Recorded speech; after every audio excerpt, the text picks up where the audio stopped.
Greetings, Minecrafters, and welcome to another Minecraft discussion here on this glorious August day, August 18th. It's actually our wedding anniversary.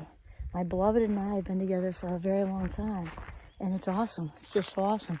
Anyway, my name is Kimberly Quinn, and I'm just excited to have a talk today about taking your own life's inventory. There's a little G about ready to go in. This is Beaver Pond number 1. There's the other one. He goes in at the end. We come down. Anyway, okay. So I'm inspired today. I'm reading. Why do I usually say so much? I am excited to share with you my inspiration, which it's a book called Atomic Habits by James Clear. It's really good. I was turned on to this by our daughter's boyfriend, who I call a chef because he's an amazing food artist. Anyway, it's just really good. I mean, a few pages in, I was so crazy about it. So I've actually used a book that's similar by Charles Duhigg called The Habit Loop. It's similar, but way different. So what we're going to talk today about is not necessarily, habits, yes, but really what I want to talk about is taking your own life inventory, taking your inventory, just as if you're, stocking the shelves in a big store or a small country store, whatever. Picture your store. But, stocking your shelves and to really evaluate if you are where you want to be right now. Are you the type of person you want to be? And that's not going to be like entirely a yes-no answer, right? Because it's more than likely it's somewhere in between. Like, with as far as with the shelves, well, I've got this, and that in place. Not so much this, and that. And then there's a few things on the shelf that I'm not sure about, right?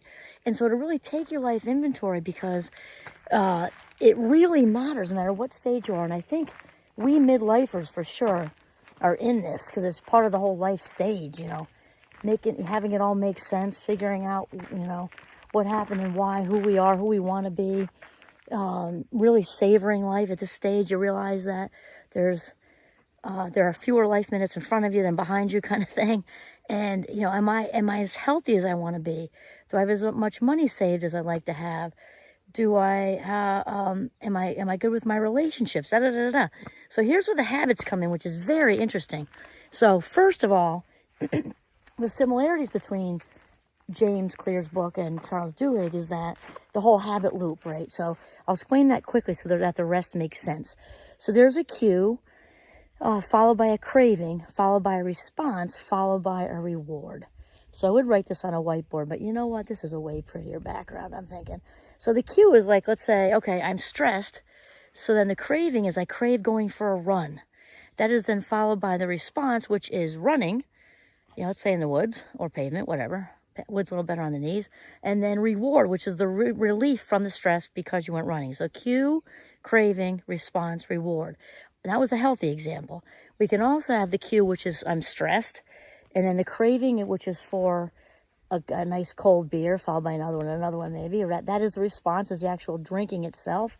And then the reward is relief. It's still relief. People don't drink because it doesn't feel good, or do whatever because it doesn't feel good. We're not going to get into the judging the healthy and the unhealthy right now because that's not the point. Plus, I like a glass of wine at night too, so I'm not judging that either. But obviously in moderation. So that is what the habit loop is. Now, here's the thing, and I was already on this page with James Clear because he talks about goals, and I've said in different episodes also, so it's kind of validating for me to read his stuff. We're not saying that goals aren't important, because goals are important. But what is also important, though, is not to focus on them. And my reason was a little different because, again, if I were going to draw a big circle, we only have 100% of our cognitive and emotional energy to spend in a day. So if we're focused on the goals, which are in the future, we are therefore not focused on the present. If we are not focused on the present, we are actually losing pieces of that pie, percentage-wise, giving it to the future. Also, while we're probably also thinking about the past, and that therefore takes away from the energy, the cognitive and emotional and spiritual energy that we have in the present to make the goals happen. So it's actually setting us back by focusing on the goals. It doesn't mean don't make them, set them, but don't focus on them. It's all about focusing on being in the moment and doing your absolute best in the moment. If you're doing that, the goals will happen on their own. And if you're focused in the moment, they're probably going to come out better than you would have expected. Why? Because you have all of your energy focused in the moment. The results will just take care of themselves. Okay, now James Clear's thing is a little bit different because people often think, let's come up with some common examples. Okay, I want to lose 20 pounds maybe by whatever date, or by the time school starts, or by the holidays, or whatever. And we do deadlines for ourselves. Hoping I didn't swallow another bug. I've had enough protein for, I think, this whole summer season. Anyway, so we had goals, or I want to have so much money saved in the bank. I want to go to the gym so many times in a week and be able to handle whatever weights by a certain, and we focus on that rather than the process of the losing weight or becoming healthy. And so his outlook on this is really cool. So rather than focus on those hardcore, just etched in stone goals of 20 pounds or this much money per week, per month, or whatever in the bank, again, not bad to have them, just bad to focus on them. Because really we want to focus on the systems. And James Clear talks about the systems and to really think about, a person who wants to become more knowledgeable reads books. A person who is a writer is probably pretty consistent and reliable. A person who's in good financial standing, has financial freedom, has it as part of them, the belief system that they are good with money. They believe that they're good with money. Somebody who wants to learn a new language learns that new language by prioritizing, going on YouTube. There's all kinds of these sites. Our daughter actually taught, I think I said in the last thing that she taught Spanish. Actually, she taught English to people in other countries. Anyway, it's called italki. So the point is, what we want to do is think about and picture who we want to become.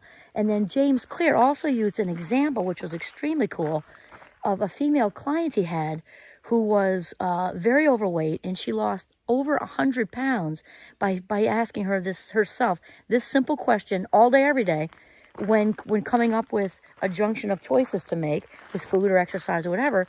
And she would say, what does a healthy person do? What would a healthy person, what would they do? What would the choice be that they would make? She lost 100 pounds doing that, without all the focus on the crazy diets, which we know don't work because they put the mind in a state of deprivation, or, has the opposite effect. That's all we can think about is that. Or if we're trying to, narrow ourselves down to very little money, that's all we can think about. It's all about scarcity. It's not healthy. It's much better to think, what type of person do I want to be? And for me, I don't mind sharing, I'm an open book. I've been an athlete my whole life, just very athletic, just involved baseball and skiing, my favorites, and also running. And I was fortunate enough to run a marathon with our oldest daughter. Not fast. I came in there fast, 5+ hours, but I got the t-shirt and the bling bling and the medal.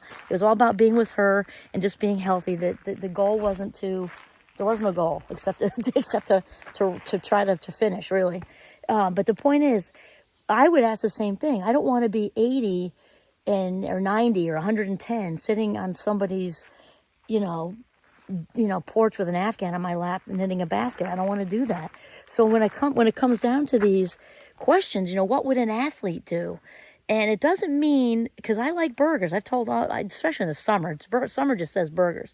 And yet, at 57, I've now gotten a little more conscientious of not just having them each and every time I feel like one, because what would an athlete do? An athlete would just be conscious of not the deprivation of, oh, I shouldn't do that today, but just, picture myself at 80, 90, or 110 when I'm skydiving or starting up a new business or whatever. I want to still be physically fit within whatever the context of that is. I still want to be physically fit. What would an athlete do? And that helps me, which is not easy because I have not a lot of discipline when it comes to food. I love food. And it's actually been working for me, just, maybe not today, and have one in a few weeks kind of thing. And it really works. So what type of person do you want to be? Do you want to be in shape? Well, what does an athlete do? Do you want to lose weight? What does a healthy person do? Those are very similar. What does somebody who's financially free do? Would they just jump on this clearance sale, that clearance sale, or go skimming on Amazon for the latest deals? I used to have an issue with that, not anymore, a couple decades ago. And my story is entirely different now. It wasn't then, though. So then I would be that person, impulsive and just, hitting the button. Actually, it wasn't usually online, but we don't do that much anymore as much with the Rona. But I used to just buy all kinds of stuff I didn't want or need because that was where my head was 20 years ago. My new story is, at a fabulous 57, What would somebody who's financially free do? They wouldn't care about this. Would I care about it in a month? No. So no, I don't need it. That's kind of thing. So the thing is, I like his whole attitude. Think about today for yourselves. Instead of focusing on the goals, make them, yes, but don't focus on them. Remember the present moment thing. And ask yourself and envision, am I the type of person I want to be? And then the habits will kind of take care of themselves. Also, it's a psychology fun fact. It's about 21 days for an average habit to shift and stick, because habits aren't made or broken. They just shift. Okay, and obviously that average is there because starting a new workout habit is not the same as quitting smoking, although it fits here. What would a non-smoker do? Right? What would a non-smoker do? Ask that. The other thing, lastly, that James Clear talks about is a 1% improvement each day, because a lot of people quit early. I'm thinking of the New Year's Eve crew with the New Year's Eve resolutions, and I'm going to do that. Usually they're food and exercise related, almost all the time, right? And that's why, 3 weeks later, you go on Craigslist and there's a plethora of, treadmills and ellipticals and stuff on triple, quadruple markdown because everybody's done it 3 weeks. And he says that's because people don't realize what a slow burn it is. It is working. It's gradual. It is working, but they give up before the results catch up to them. So he's all about slow and steady wins the race. If we make a 1% change each day, and I'm not looking at the book, obviously. I think he said it adds up to 39% change over the year. 1% is hardly even noticeable. So that's the whole point here. 1% slow and steady wins the race. Figure out the person you want to be, and the results will follow. This is Kimberly Quinn signing off from the beautiful northern Vermont with little Giovanni. Have a mindful day.